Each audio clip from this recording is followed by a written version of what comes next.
We are back again for yet another week of your favorite pro wrestling ramble. It is the Royal Ramble, and I am your host, Blaine the Brain. Welcome, everyone. Now, there's a lot to cover this week, so I'll try not to waste too much time here, but for those who haven't yet seen my one-on-one interview with pro wrestling's chosen one, the King of the Mountain, Jeff Jarrett, it is up on my YouTube channel, which you can find under my full name, Blaine Vandergreen, or simply just search Jeff Jarrett Interview. And you know what? While you're there, feel free to subscribe to my channel. I mean, it's as simple as a click of the mouse. More of those interviews will be available in the future, and they will be YouTube exclusives. Now then, on to more pressing matters. I have 3 shows to review this week. The WWE just had their big one, WrestleMania Backlash, last night, and I'll get into that in a bit. I'll also be talking about the UFC 274 event from Saturday night, but first, I wanted to talk about Impact Under Siege. Actually, before I even get to that, I want to wish all the wonderful mothers out there a happy belated Mother's Day. So I wasn't planning on speaking at great length about the Impact show. Well, actually, I wasn't planning to address it at all, but I must this week because there was a lot going on. And I have to say, Impact has been having a tremendous year thus far and continued that momentum with this show. I truly appreciate the effort they have been putting forth recently in making these Impact Plus specials feel, well, special. They actually seem like events that you wouldn't normally see on television and need to pay for, so good on them for that. There were some killer matches on the show. The X Division title match was solid, as I expected it to be.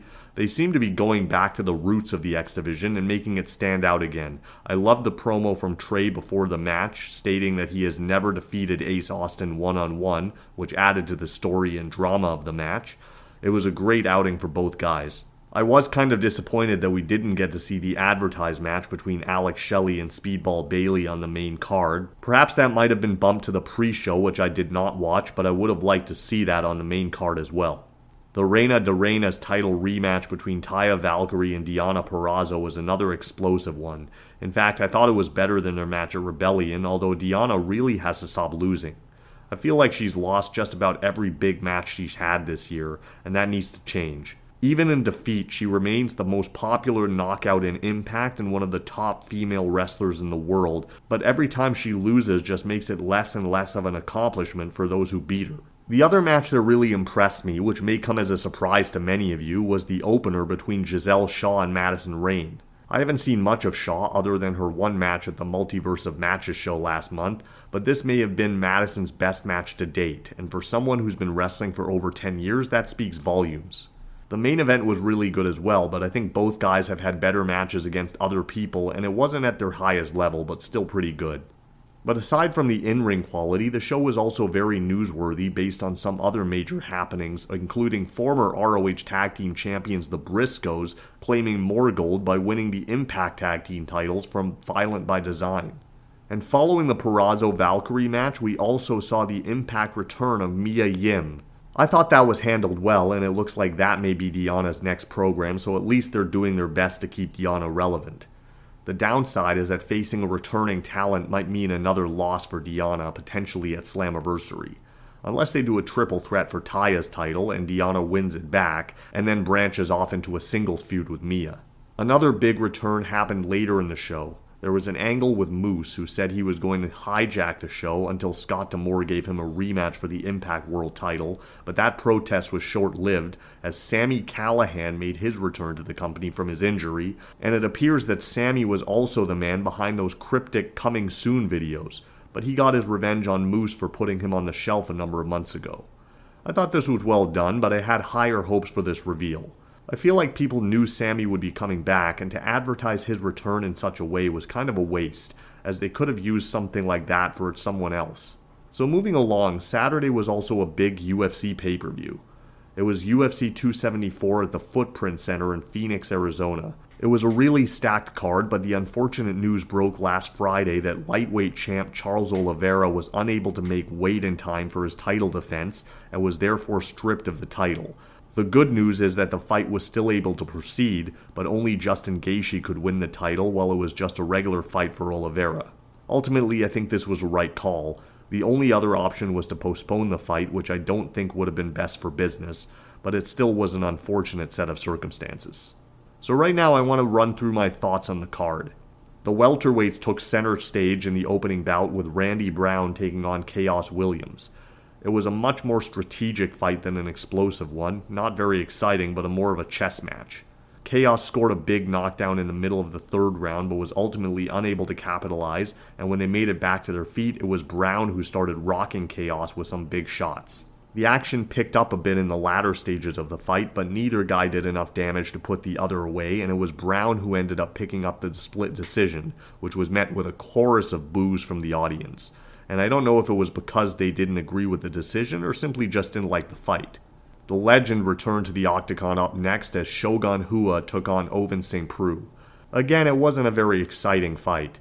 It seemed as though OSP did a little more damage as parts of Shogun's chest and forehead were very red, and Shogun also tried to avoid danger in the final seconds of the fight, which might have lost him the decision.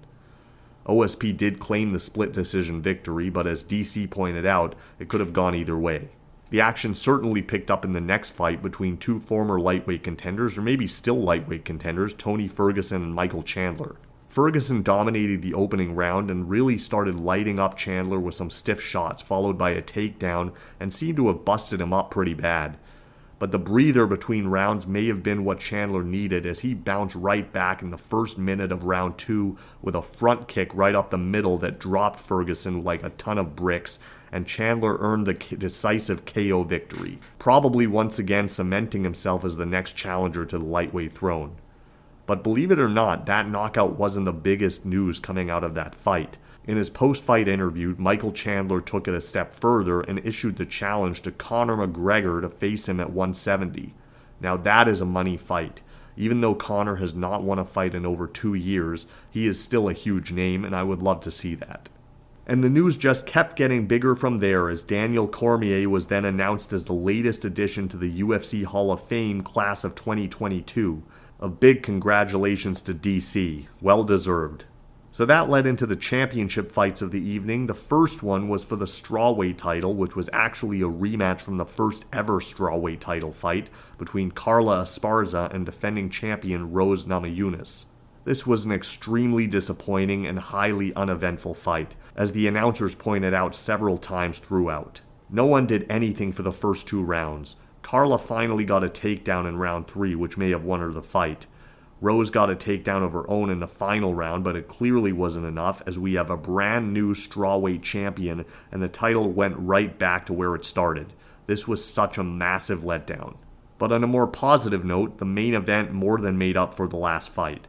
Both Justin Gaethje and Charles Oliveira came out swinging, and both landed some heavy shots, but in the end it was Oliveira getting the back and securing a rear naked choke for the quick tap out.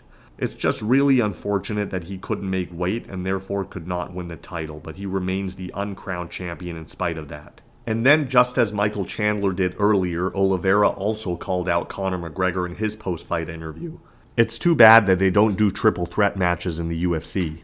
But this is a triple threat show and there are 3 reviews, so I'm going to get right into the final one. It was WrestleMania Backlash at the Dunkin' Donuts Center in Providence, Rhode Island. Kicking things off was a rematch from WrestleMania, and this card was full of them, but this one in particular was a Mania match that was universally regarded as one of the best of that weekend. It was Cody Rhodes versus Seth Rollins, and the story heading into this match is that Cody no longer has the advantage of the element of surprise, and therefore Rollins could be better prepared. There's a feeling out process in the early going, but the turning point comes when Cody goes for the Cody cutter, but as he hits the ropes, Seth sneaks up from behind him and shoves him out to the floor. Cody regains the advantage with a big superplex, and the momentum swings back and forth from there. These guys were having a pretty good little match, although I do think their Mania match was slightly better. There was an interesting finish where Seth hit the pedigree and was frustrated that Cody kicked out of it, so he tried to add insult to injury by delivering the Rhodes family flip, flop, and fly, but before he got to the fly part, Cody caught him and countered into crossroads. Cody tried a second one, but Seth countered with a snapmare. Seth then went for an O'Connor roll and hooked the tights, but Cody reversed and he ended up beating Seth for the second month in a row by hooking the tights himself, so it looks like this one continues. Look, I don't have a problem with that because they have been having some really great matches, but I just hope that they somehow advance the story on television, because there's really been nothing to it thus far. This leads into yet another WrestleMania rematch with Bobby Lashley squaring off against the gigantic Omos, and this one kinda does have a new flavor to it, as MVP, Lashley's former manager, is now in the corner of Omos. I hated the way this one was built, as Omos should have at least won the arm wrestling contest, but he couldn't even do that, so it doesn't appear that he has any momentum here. There wasn't much to this. Lashley opened up with a flurry of offense, but a distraction by MVP turned the tables. Lashley did get the hurt lock at one point, but Omos backed him into the buckles for the break. They did the classic Andre the Giant spot with Omos tied up in the ropes, which should have been a DQ as Lashley was punching Omos with the crowd chanting along, which definitely exceeded the 5 count. The finish came when MVP blasted Lashley with the cane behind the ref's back, leading to a double-handed chokeslam from Omos, who finally gets a win over Lashley. So I guess this feud continues. Great. The third straight WrestleMania rematch is up next, and I'm not saying that as a complaint. Well, not in the case of this match anyway. It's Edge against AJ Styles, with Damian Priest barred from ringside. AJ starts on the offensive, but as he goes for the phenomenal forearm, Edge boots him off the apron, causing AJ to land awkwardly on the outside. Edge then proceeds to target AJ's shoulder, and AJ, to his credit, does a tremendous job of selling the injury throughout the duration of the match. The finish was kinda dumb. AJ finally regains the advantage as he kicks out of the spear and drills Edge with the Styles Clash, which Edge is able to kick out of.